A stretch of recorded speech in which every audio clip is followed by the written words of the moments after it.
So you're about to start a campaign for your first time with this group. You should probably make sure that you're all on the same page. This is something that is called a session zero. Welcome to Master the Game. I am Juice, and today we are talking about a session zero.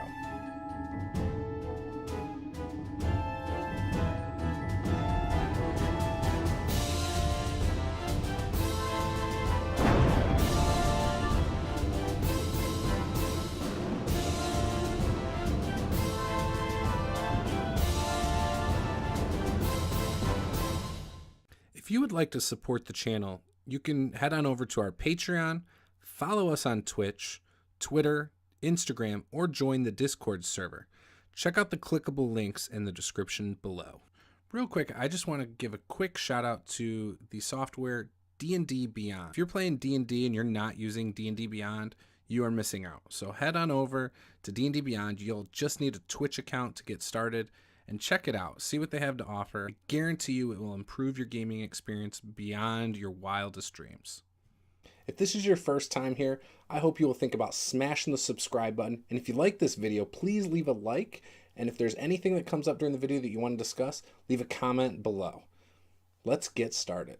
So when I first got into gaming, I had never heard of a session zero. You make a character and then you start playing the game. That was about the extent of it, and everything else was pretty much up to the game master. Now, it may have existed within some groups, I don't know, but I had never had a session zero before. When I started gaming with my wife, and my sister, and my brother-in-law, and everyone else, still didn't know what a session zero was. I don't think I heard of a session zero until around the year 2014, and maybe it was a little bit before then, but it seemed like a brilliant concept to me. And the idea of it is you're getting your whole group on the same page. Now, I feel it tends to start with your game master, and what will happen is a game master will have an idea for what type of game they want to run, whether it's a specific system or setting or both, and they'll usually pitch that to people they want to play in their game. Then the players will agree or disagree to play in it. And if they agree, then you move on to the next step where you start talking about, well, do you have any homebrew rules? And, you get into the depths of that. A session zero can be very detailed. A session zero is basically like a social contract among players. You will have things in there about character creation rules. Do you roll dice for your character creation? Are you going to use a stat array, point buy? Is there any specific way to roll the dice? For example, you might have 3d6 and drop the lowest, or 4d6, drop the lowest. You might have 3d6, re-roll ones. There are a lot of different things you can discuss just for rolling dice. If it's point buy, for example, if you're talking about Dungeons and Dragons, it's usually a 27 point buy, but maybe a DM wants to add a few points or lower a few points. For example, recently I actually had a rule for character creation that if all the characters were elves, they could have an extra feat. At first level, they get a feat. Now, that's not in the rule book anywhere. It's just something I wanted to allow for my group. But before you get into doing anything with character creation rules, you should probably figure out the setting.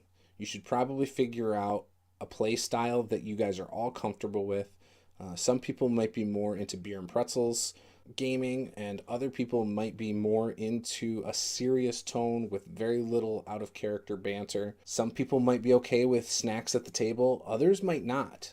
I know that's something that is usually expected in a lot of groups, that we're gonna have drinks and we're gonna have snacks at the table, but some groups might not be okay with that, considering you have $50 books on the table.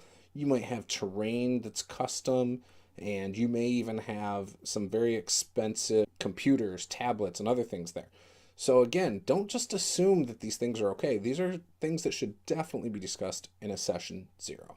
One thing that is often overlooked when it comes to running a game is, what would you rate it if it was a movie? Is it going to be something that's PG, PG-13, rated R?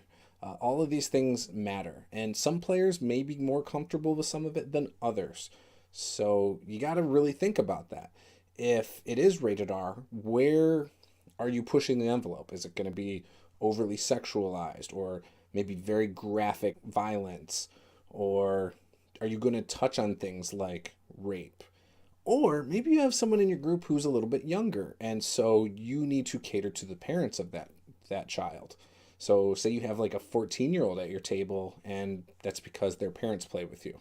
Or maybe you are the parent, and so you need to let the players know, hey, let's not get too graphic. If you want to have a romance scene, let's just say fade to black. You really need to make sure that you're taking into account everybody's feelings at the table. If you have a hard and fast rule of what the game's going to be like, that's fine. But let someone know either before or at session 0. If you're a DM who pulls no punches and you're like, hey, this is definitely going to be a very graphic game because that's the kind of game I like, just let everybody know up front. They can't be mad at you if you told them up front. Now be prepared though. If that is a game you like, they might not realize they don't like it. And so it might happen 3-4 sessions in where something happens that makes them uncomfortable. You want to facilitate an open communication. So a session 0 really allows you to do this because you're telling them, hey, these are the things I like and dislike up front. But it allows them to carry on the conversation with you about what they like and dislike as well. Don't just be talking at your players or your group about what you like and dislike. Let them be heard and take that into account when you're planning your games. When it comes to talking about the style of game you want, some people might want something very epic. Other people might want something very gritty and low level. Something that goes along with this is leveling up. So if you're going to do experience points, or if you're going to be doing milestones, again, let your players know. And maybe you don't plan on running a game that goes beyond 7th level. And if that's the case, let them know. Like, hey, this game will end at about 7th level because I feel like it gets way too hard to control when it goes beyond that, and it's hard for me to plan for it. Or you just don't like the feel of it when you have to look up all the different spells and abilities and how they work together. So you stop the game at level 7. Again, it's all about that communication. And the better your communication is early on, the better your campaign will be. I promise you. Something to also discuss is player death. Is player death absolutely final, no questions asked? Or do you allow magical reviving of characters? This might even go into a little bit of house rules. Do you allow the revivify spell to work? Or how do you handle death saves if we're talking about D&D? Do you even have death saves? Do you take that optional rule from Tomb of Annihilation where, hey, once you're dead, you're dead? These things need to be considered. So again, ask your players what they want if you aren't sure what you want, and try to cater to them if that's the case. Have you tried incorporating some of your own house rules into your game and you would really like to try some out? Let them know you're going to experiment a little. And again, they shouldn't have a problem, but again, you need to let people know beforehand. So again, a session 0 is a fantastic time to do this. Or maybe you like to do this anyway, and so you just want to prepare your players, hey, maybe sometime down the road I'm going to toy with some mechanics. Right now, we're good running it the way it is, but I'll let you know during the session if I want to try something. And again, it's fostering that open discussion, and you're trying to improve the experience for everybody, and that's why you want to try new mechanics. So again, just be very forward with them, and they'll be forward with you if they like it or dislike it. And that's the kind of feedback you would want anyway. Be sure to ask your players what it is they like about tabletop RPGs. I feel like this is a question that's often overlooked, but ask them, are you just looking for escapism? Are you looking to just pretend you're somebody else? Or do you just like to sit down with your buddies and hang out? Or, whatever. Point is, figure out why your players want to play a tabletop RPG. Maybe they've never played before, and so they think they want to just do it because they're hanging out with their friends. Maybe they're into fantasy like Lord of the Rings and The Hobbit, and so they want to recreate an experience like that. But again, player motivations are very important at the table. So now that you get that all out of the way, now is when I think you should really consider character creation rules. And you should create your characters together. I think creating your characters together is a perfect way to get everybody on the same page. If for whatever reason you can't do it all together, say it's an online game and it's just easier if everyone creates their character before the game, that's fine too. But make sure you have a session 0 before you do that so everybody knows what to expect while making their character. Now, before you get into actually playing a game, so still, before you ever have session one, whether you made characters together or not, figure out the player character motivations. And something that not everyone has to do, but I highly suggest, is find a way for every character to know each other. Each person should know at least two people in the group. So if you have 4 or 5 characters, each character should know 2 people minimum, whether they're friends, former rivals, or whatever. They should know each other. Again, I highly recommend this, especially if you've never played with the group before. It can sometimes be one of the hardest things to bring a group together if they're not willing to.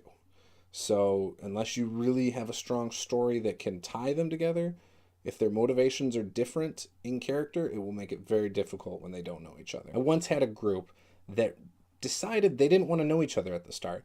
And I thought, okay, about 4 of the 6 people have actually played before. So let's give it a go. Let's just see if they can run with that. And I spent the whole session trying to bring them together.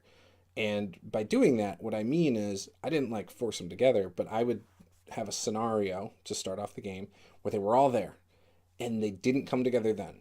And then one player got in trouble and got locked up in jail, and another one went over here. And most of the players ended up going their own directions. Now, this is fine if that's what you're okay with. However, I was surprised because I expected my experienced players to work together and bring it together a little bit. It didn't happen. So then they had an encounter at the jail. They kind of came together. Then the rogue split off, went to the Thieves Guild, got a mission where then he was like, okay, I got to go and get some people to help me with it. It was a rough first 3 sessions. The whole first session was spent trying to bring them together. And I will admit, for me, it was not that much fun. It just felt very difficult. And it kept me on my toes. So that was good. And it was a good exercise in improv. And I guess I did really well because people thought I planned that afterwards somehow. But all I was doing was going with what the players were giving me. One character wanted to go to their church and speak to their priest. Another player wanted to go to the Thieves Guild. Another one just wanted to hang out in the tavern. So everyone was all over the place. And again, it made it really difficult. So again, I highly encourage you, find a way to have your characters know at least 2 other members of the party. You will find it also gives you some great little hooks that you probably didn't expect. There are hooks out there for how you know another adventurer in many books. A great one is Pathfinder's Ultimate Campaign. I believe Xanathar's Guide to Everything also has it in there, so there's a book you can check out as well. Again, that should help you to bring a party together early on. And as a DM, it might give you possible things later on, such as NPCs. If they both had a person that they were both in love with, it could be fun to bring that person in as an NPC. Or bring in another person who ended up with that NPC, and now you have another rival you're introducing to it. So it could be a lot of fun. There's a lot of little things you can do with that. So again, I really want to encourage that. Something you should also figure out at your session 0 is how is scheduling going to work? Are people available on the same day every week? Or, maybe you're only available once a month. So figure this out. Session 0 is the perfect time to do that. Some people really have a problem with phones at the table, out of character discussion at the table, doodling on paper, all sorts of these things. A lot of people think it's very distracting to them. Maybe it's not distracting to the person doing it, but it might be distracting to your game master if they see you over there doodling your characters, or if they see you over there on your phone, or stacking your dice as a dice tower. All of these things, again, can cause the game to feel disruptive for some at the table and hard to focus on what needs to be focused on. So this should be discussed in session 0. Hey, are you somebody who has a hard time focusing for 10 minutes without doing anything? Maybe you should say something about it. Are you somebody who has to fidget with something? Again, just let them know. Say, hey, I have a tendency to do this, so I'm thinking I might be over here doodling during the game. That doesn't mean I'm not paying attention. It actually helps me pay attention. But just let them know, because then they can tell you if that's a problem or not. Another thing, like I said, the cell phones. I've had players before that played a different game, a phone app at the table, and I had to say, hey, can you knock that off? That's really disruptive to the rest of the table, and it's clear that you aren't paying attention. I think on some things you have to draw the line. Some people might ask you to leave your cell phone in a basket on the other side of the room. I've heard of this happening before. I've never done it. I expect my players to be respectful of my time, and so I try not to say that to them. I just say, hey, try not to be on your phone. I understand everyone's got, other family members, businesses to take care of, so just please, keep it to a minimum. I don't mind if you check it every 20 minutes, real quickly to make sure nothing's going on. So please, just be considerate of everybody's time. And again, this is something to discuss at session 0 because some people won't even think about it. Like, oh, I didn't think that having my phone out would be a problem. You should certainly make sure that you discuss it to find out if anybody's going to have any pressing needs where they might need their phone. So those are just some of the things I think you should talk about on a session 0. If you can think of anything else, please leave it in the comments below. I would greatly appreciate it. And again, if you would give me a like if you thought this was very helpful, and smash that subscribe button if you want to see any future videos about tabletop role-playing games, Dungeons and Dragons, rules, character builds, DM tips, any of that. Again, I am Juice, this is Master the Game, and I will see you next time. Get your game on.